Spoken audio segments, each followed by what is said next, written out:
Yan mga kaparmlat, napakagandang property na naman yung ating ipapakita ngayon. Punong-puno po ng lansones at iba't ibang mga prutas mga kaparmlat.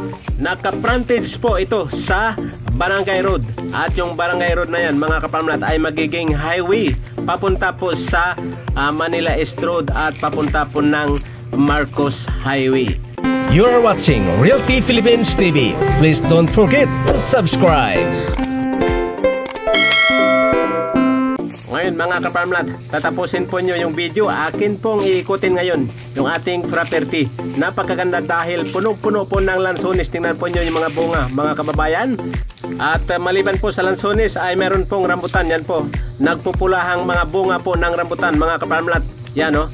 Mayroon na pong sure na income po yung property ito mga kaparmlat. Yan, nag-harvest sila ng rambutan kanina mga kaparmlat. Akin pong i-insert sa inyo kung gaano po kadami yung rambutan na kanilang nakuha. At ito naman po yung lansones mga kaparmlat. Yan, sako-sakong rambutan at saka lansones yung ating na-harvest dito mga kaparmlat. Pag inyong nabili, yan, swerteng-swerte ninyo mga kaparmlat. Lalo na po pag kayo po ay mag-tripping agad at pa-reserve na kayo mga kaparmlat para po sa inyo na yung magiging bunga nito. Yan o, tingnan po nyo, kumpul-kumpul na bunga ng mga lansones. Nakapalibot po yung mga lansones, rambutan, saging, daranghita, meron pong pili at saka po durian. Meron tayong nakitang durian kanina mga kaparmlat. Yan, at meron pong itong fish pond at saka po meron pong pitak po ng palayan. Okay? Halos kompleto po at meron pong dalawang bahay na siya. Meron pong bodega, meron pong bahay, meron pong source ng tubig at saka yung fish pond po ay hindi po nawawala yung tubig kahit po tag-init mga kaparmlat. Ganun po kaganda yung ating property. Yan mga kaparmlat, ito pa po yung mga lansones dito. Yan o, tingnan po nyo. Hindi ko po pinipicturan na yung lupa dahil yung importante po ay makikita nyo na talagang ay yung property na ito ay mayroon na pong mga nagbubungang pananim. Ito po yung lupa dito mga kaparmlat. Yan. At ang lupa po ay mataba. At yan sa unahan na yan, yan po yung pitak po ng palayan na pwede ho kayo magtanim ng palay 3 times a year. Dahil mayroon pong itong bukal mga kaparmlat. Yan, sa bukal pa lang po, panalo na mga kaparmlat. Yan po yung rambutan at ito naman po yung ating palayan dito mga kaparmlat. Tingnan po nyo, yan o. Ang ganda po ng bunga ng palay mga kaparmlat. Dahil tayo po ay nasa gitna po ng mga prutasan. Okay? Yan, tingnan po nyo. Malawak po ito mga kaparmlat. At ito po ay clean title mga kababayan. Yan, wala pong problema sa papers nito. Yan, at-check na po namin yung documents nito mga kaparmlat. At malinis po yung title. Okay? At yan ho yung mga rambutan, no? Tingnan po nyo. Yan. Ang mga rambutan po ay ka-harvest lang. Dito po sa side na ito ay hindi pa nila nakuha. Yan po, umakyat sila, nag-harvest ng rambutan mga kaparmlat. Doon tayo kanina nanggaling sa kabilang side. At ating puntahan po dito po sa kabilang side na naman mga kaparmlat. Marami ding lansones. Atin pong silipin kung gaano po kadami yung bunga ng mga lansones dito mga kababayan para po ma-inspired kayo. Yan. Sa mga nasa abroad po. Ha? Yan, ito na po. Yan, tingnan po nyo mga kaparmlat. Ang daming bunga ho ng mga lansones. Yan o. Super ganda talaga ng farm na ito. Napakaganda mga kaparmlat. Tayo pong nasa Pilipinas po ay atin na pong bilhin ito mga kaparmlat. Yan. Dahil po yung Pilipinas po ay ipinaglalaban ng ating mga ninuno noon. Okay? Tayo po magpaganda ng ating sariling bansa mga kaparmlat. Yan, nasa mga abroad, uwi na po kayo. At tayo ho ay magsama-sama, magtanim. At hindi na po tayo aasa ng prutas sa ibang bansa mga kaparmlat. Ayun po, sindong. Kanina ka pa dumadaldal, magkano or ilan po yung sukat niyan mga kaparmlat. Ito po ay 5.8 hectares. At kung may sobra man ay sa inyo na mga kaparmlat. Wala pong tinatago na property mga kababayan, lalo na po pag rights lamang dyan sa Antipolo mga kaparmlat. Yan, mayroon kami mga property dyan, rights, at amin pong dinideclare ng eksaktong sukat kung ano po yung binibinta talaga ng seller. Okay? Yan ho, ay hindi po tayo nanggigisa sa sarili nyong matika mga kaparmlat. Uulitin ko lang po, 5.8 hectares, clean title. Tayo po ay nasa Laguna mga kababayan. Malapit lang po tayo sa PAMI I-Mall or I-Mall PAMI. Malapit din po tayo sa Siniloan Bus Terminal. Malapit lang din po tayo sa Santa Cruz, Laguna. At sa mga interesado po, ay wag ho kayong mag-text. Tumawag lamang kayo mga kababayan, dahil baka magtampo kayo pag hindi agad kami makapag-reply. Kaya po, mas gusto po namin na tumawag kayo mga ka-farmlat. At maraming mga numbers po dyan na nakalagay sa ating YouTube channel. Sa dulo po, nandyan po yung mga 6 na numbers. Pwera po yung sa akin. Yung 2 po, ayan po yung naka-flash dyan sa screen. At pag hindi ninyo makontak mga ka-farmlat, dyan po sa dulo ng ating YouTube channel, nandyan po yung mga numbers na pwede ho nyo tawagan. Okay?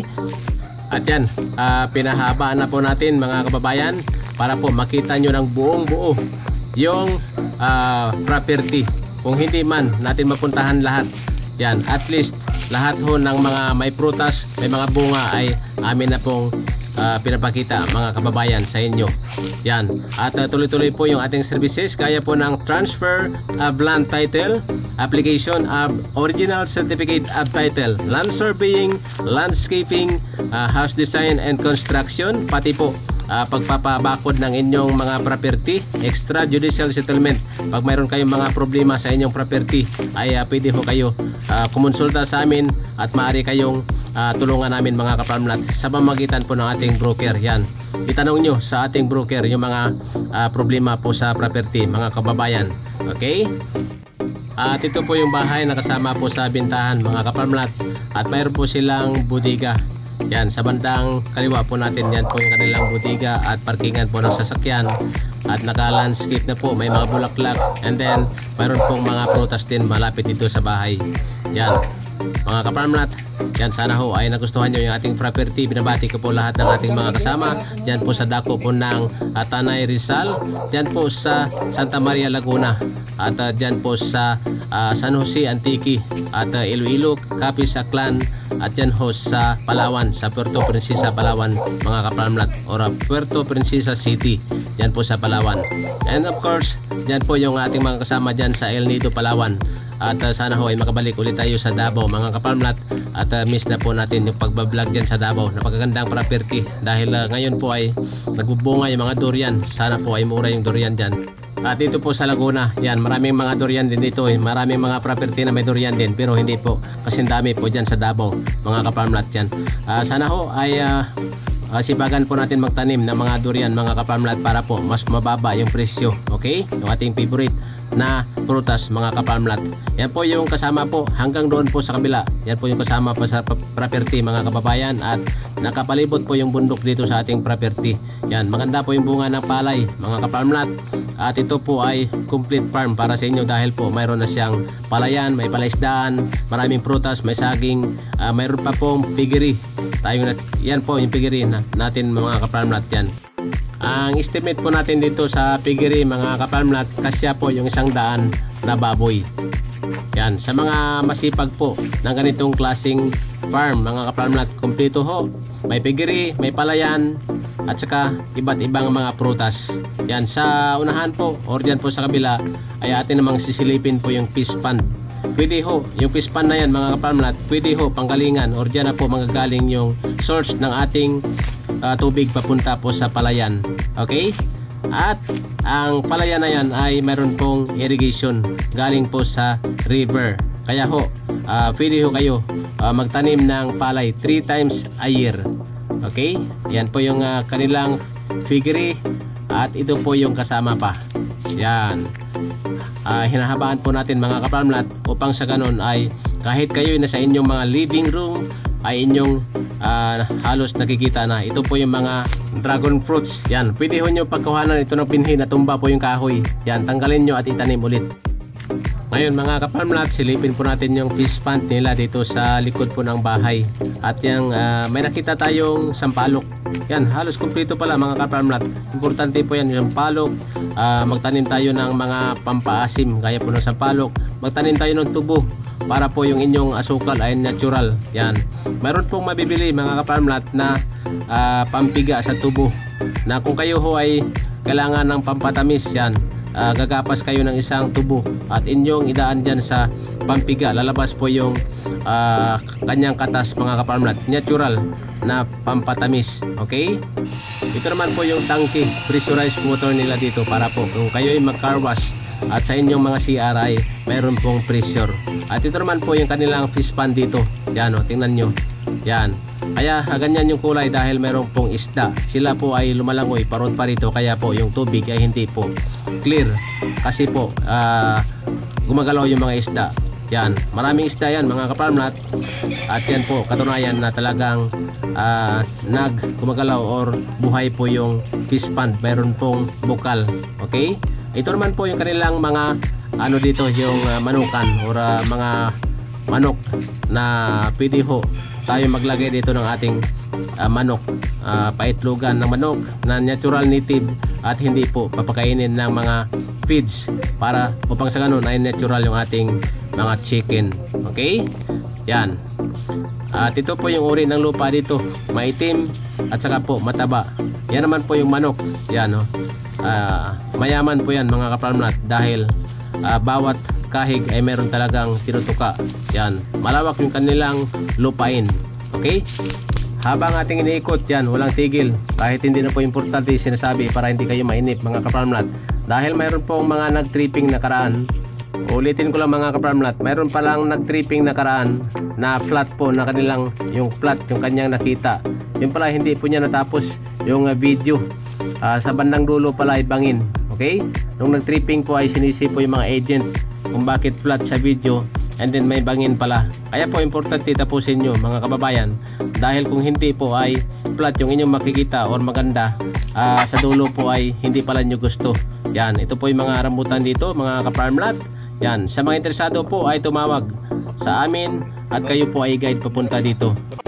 Ito naman po yung pili dito. Dalawang piling malalaki yung ating nakita mga kaparmlat. Nagbubunga na po yan at yan po ay mahal sa market. Yan, malaki siyang pili. Siguro po ay nagkakaedad ng 20 years na ito. Sa sobrang laki niyan. Yan o, tingnan po nyo. Sa kabila mayroon din mga kaparmlat. Nasa dalawa po yung aking nakikita at may manggang malalaki din. Yan, ganun po katanda na yung mangga. Yan o, tingnan nyo. Yan, yan po yung manggang isa at yan sa unahan yung isang pili pa. Kaya po halos naririto na yung inyong gusto. At ito po yung lupa, ulitin ko lang po yan. Buhag-hag siya na itim, na medyo maitim. Okay? Palatandaan na yan po ay matabang lupa mga kaparmlat. Hindi po stagnant yung water. Yan po ay buhag-hag. At yan po, marami pong salamat. At muli from Laguna, ako inyong kaparmlat, Rosindo Saminyan. Kayo po ay nakikinig at nanonood sa inyong #1 Real Estate Referral Channel, Realty Philippines TV. Mabuhay tayong mga Pilipino.